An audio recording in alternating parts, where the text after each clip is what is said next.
Welcome to the Epic Families Podcast. It's time to think differently about child neurodiversity.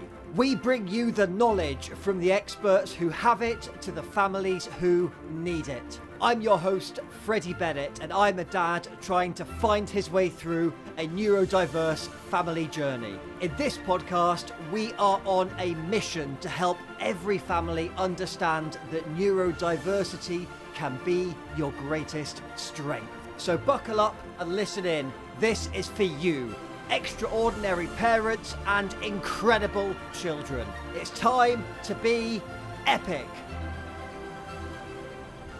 I feel like I'm missing a piece of the parenting puzzle, and the more I try to find it, the more I get trapped in the maze. Look, I'm no expert.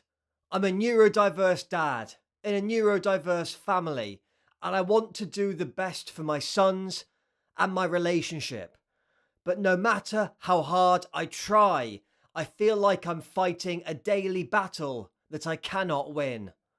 I want to create a household that's loving, supportive, joyful, confident, and fun. But so often it feels like I'm failing. It's like the soundtrack to my days is a playlist called Not Enough. When I wake up in the morning, my first thought is I haven't slept enough. When I go to bed every night, my last thought is I haven't done enough. It's hard to be a good parent when you never feel like you're enough. Not strict enough, not lenient enough, not listening enough, not communicating enough, not punctual enough, not tidy enough, not good enough. I set boundaries that I know will be broken. I enter complex negotiations with a 9-year-old that I know I will lose. I make promises that I know I will not keep. I turn a blind eye to the behaviours that I know I should be addressing.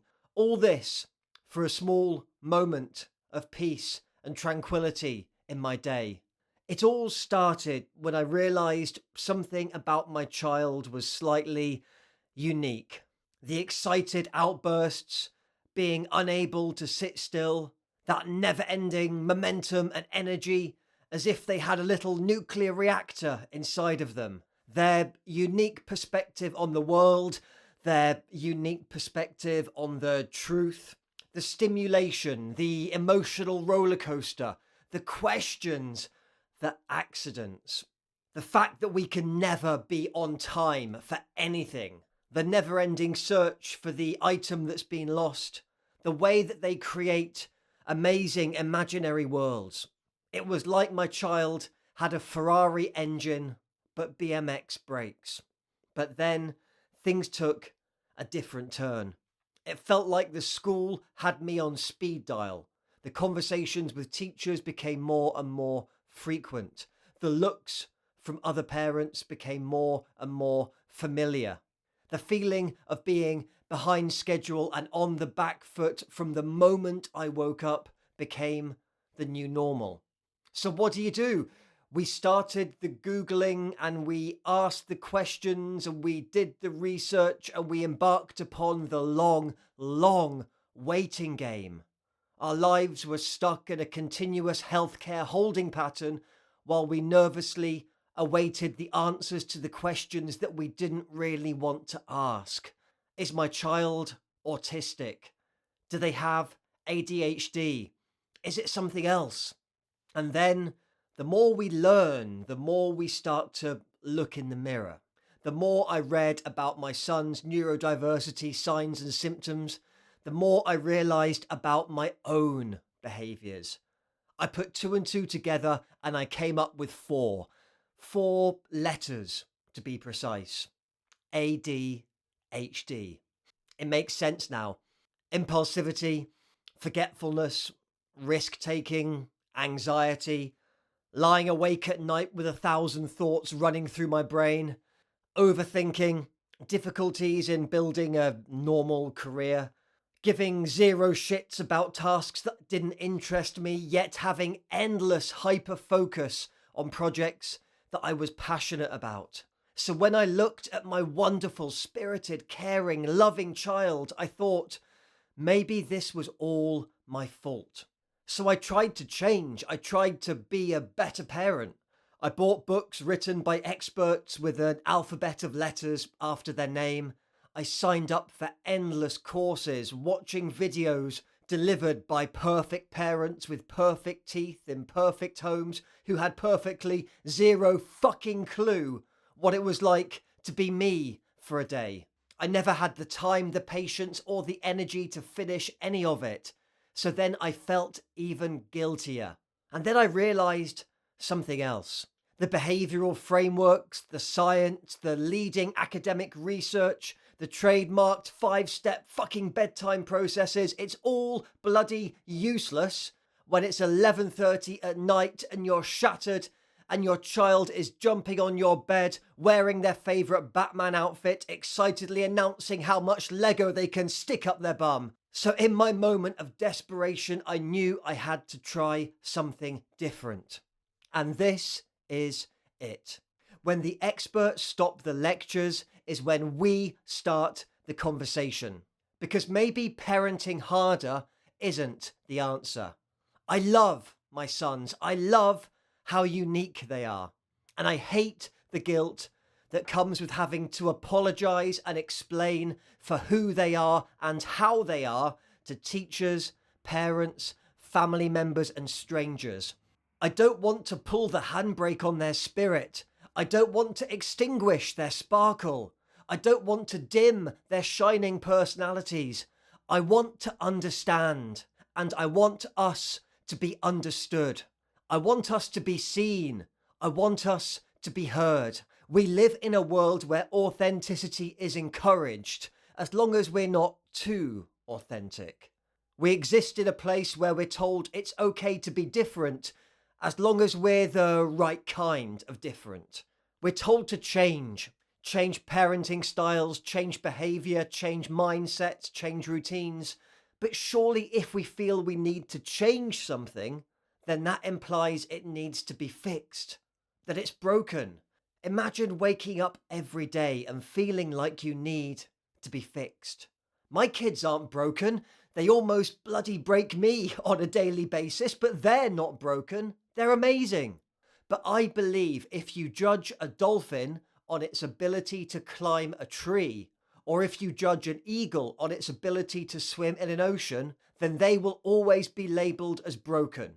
They will always be misunderstood. They will always be labelled as a poor performer, a troublemaker, a misfit. Well, if they call us misfits, then let's start breaking the mold.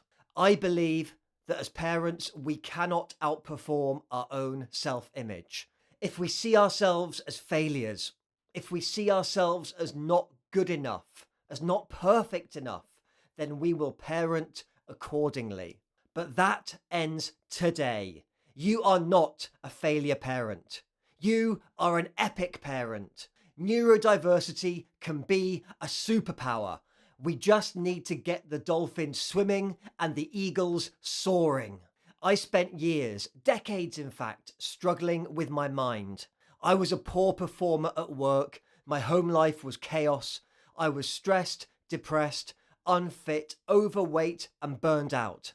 But after I started to understand myself and my neurodiversity, then everything changed.